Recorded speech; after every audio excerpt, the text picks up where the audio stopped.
JP आंदोलन के समय के चर्चित पत्रकार और द सर्चलाइट के संपादक सर्वदेव ओझा की 41वीं पुण्यतिथि पर बीआईए सभागार में कार्यक्रम का आयोजन किया गया। कार्यक्रम के मुख्य अतिथि बिहार सरकार के भवन निर्माण मंत्री अशोक चौधरी, विशिष्ट अतिथि केंद्रीय राज्य मंत्री अश्विनी चौबे, सांसद रामकृपाल यादव, राजद नेता शिवानंद तिवारी ने सर्वप्रथम स्वर्गीय सर्वदेव ओझा के चित्र पर पुष्पांजलि कर श्रद्धा सुमन अर्पित की। इसके पश्चात दैवज्ञ डॉक्टर श्रीपति त्रिपाठी ने मंत्रोच्चारण से कार्यक्रम की विधिवत शुरुआत की। इसके बाद कार्यक्रम के मुख्य अतिथि मंत्री अशोक चौधरी ने सर्वदेव ओझा पर बनी डॉक्यूमेंट्री का लोकार्पण किया। स्वर्गीय सर्वदेव ओझा के 41वीं पुण्यतिथि पर आयोजित कार्यक्रम में प्रेस की आजादी तब और अब विषय पर एक परिचर्चा का आयोजन किया गया। कार्यक्रम का धन्यवाद ज्ञापन सर्वदेव ओझा के बड़े पुत्र व न्यूज 24 बिहार के एसोसिएट एडिटर अमिताभ ओझा ने किया। कार्यक्रम में स्वर्गीय सर्वदेव ओझा के दूसरे पुत्र अजिताभ ओझा के अलावा परिवार के अन्य सभी सदस्य मौजूद रहे। डॉक्यूमेंट्री के माध्यम से और माननीय जो घोषक जी हैं उनके माध्यम से हम लोगों ने जाना है कि किस तरह से एक सशक्त और मजबूत व्यक्तित्व के धनी थे सर्वदेव ओझा जी और पत्रकारिता के क्षेत्र में किस तरह से 1974 और 77 के दौर में जिस तरह से उन्होंने पत्रकारिता को जीवंत रखा, पत्रकारिता को के अलग को जगाते रखा। और अमिताभ ओझा जी अब उनके पुत्र हैं, वो भी पत्रकारिता में है। बहुत कम लोग होते हैं जिनके अपने पिता के प्रोफेशन को अडॉप्ट कर पाते हैं। बहुत से लोग हैं जो पिता किसी लाइन पर रहते हैं और पुत्र कहीं और प्रोफेशन में चले जाते हैं, लेकिन बहुत अच्छा लगता है जो पिता के पद चिन्हों पर चल करके और पिता के बताए हुए रास्तों को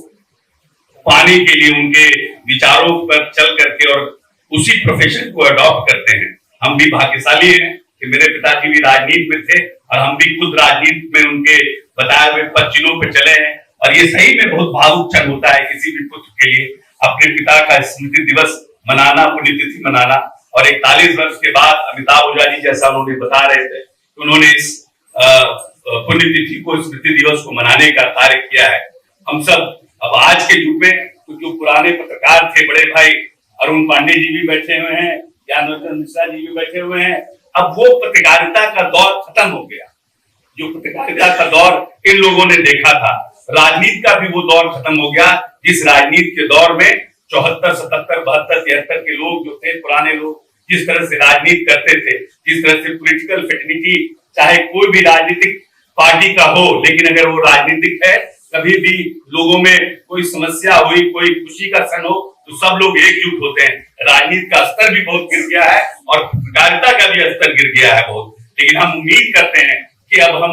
अमिताभ ओझा जी से हम आग्रह करेंगे, निवेदन करेंगे, 41 वर्ष बाद तो आप पुण्यतिथि बना रहे हैं, लेकिन अब इनके पुण्यतिथि को आप एक पत्रकारिता के जो नए जो बर्डिंग हमारे जर्नलिस्ट हैं उनके लिए और इस तरह की डॉक्यूमेंट्री को उनके लिए दिखाने का काम करिए और उस तरह से उनको आगे प्रोत्साहित कीजिए कि कैसे हम जो सामाजिक कुरीतियां हैं, जो समाज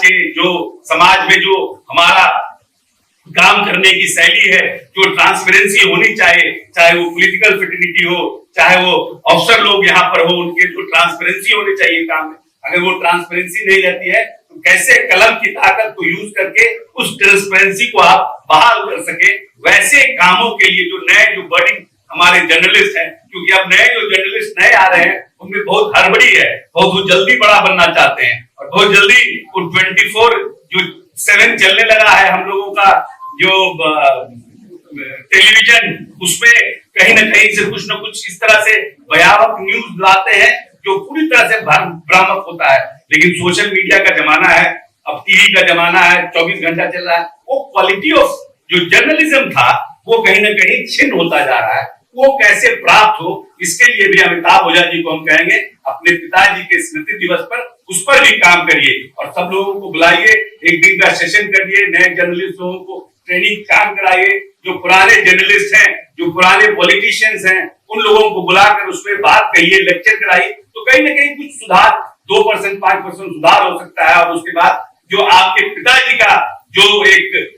जो विचारधारा थी, उस विचारधारा को ताकत मिलेगी, मजबूती मिलेगी और हो सकता है कि कोई आने वाला जो बर्डिंग जर्नलिस्ट हो वो उनके पद चिन्हों पे चलकर एक बड़ा इसमें कहा है नैनम चिन्हन्ति शस्त्राणि नैनम चापि पावक। और यह उपदेश नहीं, भगवान ने ये शरीर दिया है। क्षिति जल पावक गगन समीला पंच तत्व निर्मित यह अधम शरीर, ये 5 तत्वों से निर्मित शरीर है और इन 5 तत्वों की रक्षा करना हमारा पूरी कर्तव्य है। अग्नि, वायु, जल, ऐसे जितने भी आकाश से लेकर के पृथ्वी तक, ये सभी पंच तत्व आज ऐसे पंचतीर्थ तत्व में विलीन। मैं अपने अभिभावक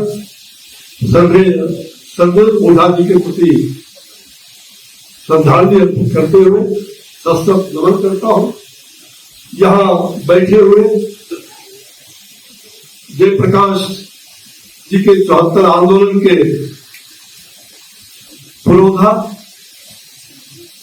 हम सब लोगों के बड़े भाई के रूप में और राजनीति के लगातार दशकों से जो सांसद के रूप में भी और